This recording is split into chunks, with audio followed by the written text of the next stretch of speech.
let me give you a little bit of a case study, and I'm running out of time here. I'm going to have to speed this up. A little bit of a case study, a little bit of a story on what we would do with this realty community. There's actually a gentleman named Jim Draley. He's been around public building service, oh good God, probably 20 years. He's a very seasoned realty services officer. This man knows transactions inside and out.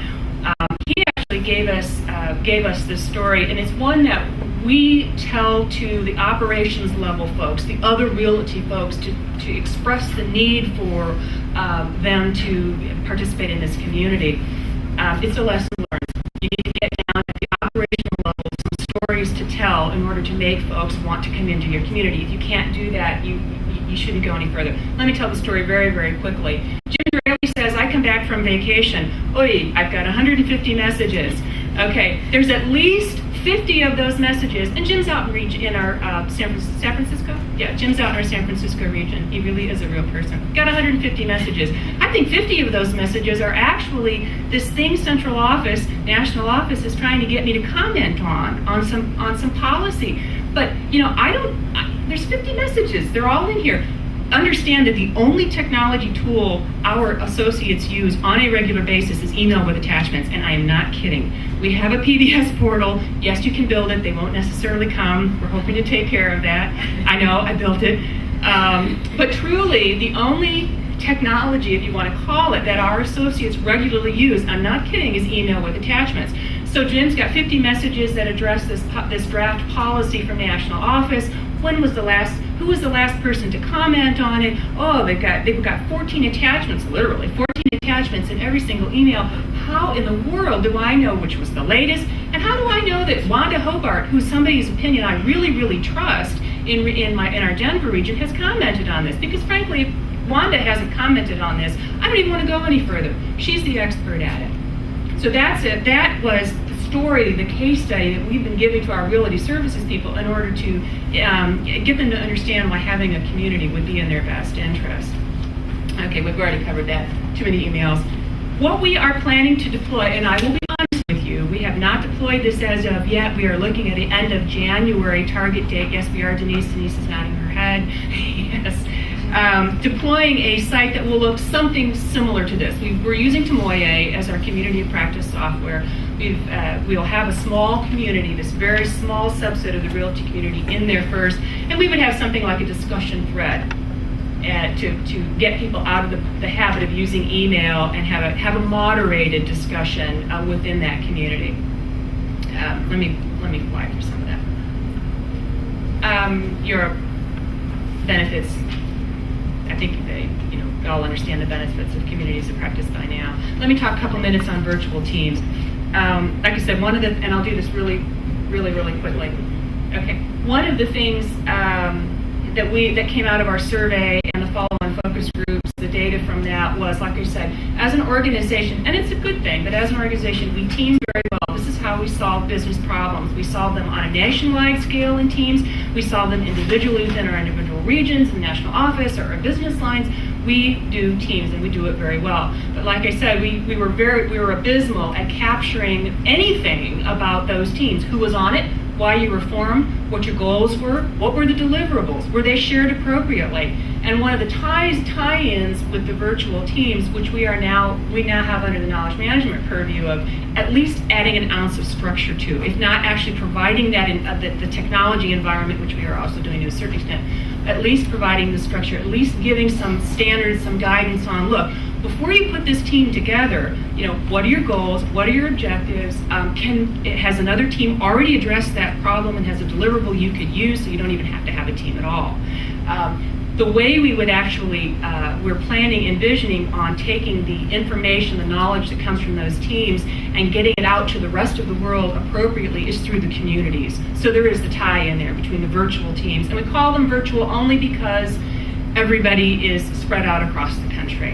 And it helps PBS people to understand virtual teams versus what? Well, virtual means that this is now something that the knowledge management folks have a hand in. We're going to help you on. It's a little nomenclature for them that makes it a little bit, makes more sense.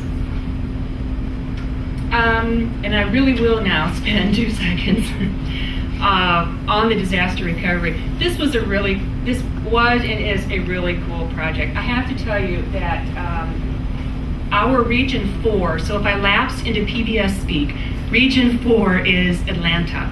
Our Atlanta region is really a center of expertise on how you deal with disaster recovery from hurricanes. They get it every single year. And more so than any other kind of natural disaster that happens across the country, hurricanes are just more cyclical. You're always going to get a hurricane. And because of the territory that the Atlanta region covers, they truly have become experts in dealing with hurricane disaster recovery. After Katrina, of course, it was the whole deck of cards was thrown in the air, and even Region 4, Atlanta, as well versed as they were and are in recovering from hurricanes, said we need some help here. We need somebody to come and help us capture these lessons learned and do it better next time. And we were actually invited, the National Knowledge Management, my folks were invited to go to Region 4, to go to Atlanta, and do some capturing of lessons learned. I have to tell you, if you are new at starting a program and you can find something like this, it will give your program instant viability. It's something people can tangibly see. That's what knowledge management can do. Now, do I see ourselves as being ambulance chasers and always going to every disaster and capturing lessons learned? No. Ultimately, that's a skill set that should be somebody in every one of our regions should have. But it did give a real viability to the knowledge management program, and I'm delighted to be asked.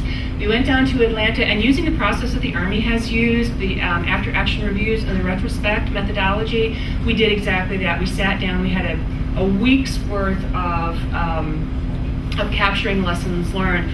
What we are doing in the knowledge management, the National Office Knowledge Management side of things, is we're helping at least our Atlanta region develop standard operating procedures, a smart bag / go bag. Hopefully this is an intellectual go bag, something that's on a disc, for instance, that contains everything that you need to know, particular to your region, about recovering from a disaster. Who to contact, how to contact, who your customer agencies are, how to contact them, all that kind of good stuff.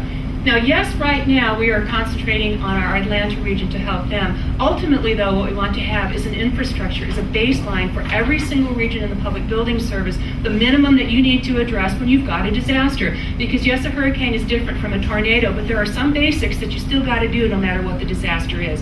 And that's the other benefit that we're bringing to the table from a national knowledge management perspective that a region can't do on their own.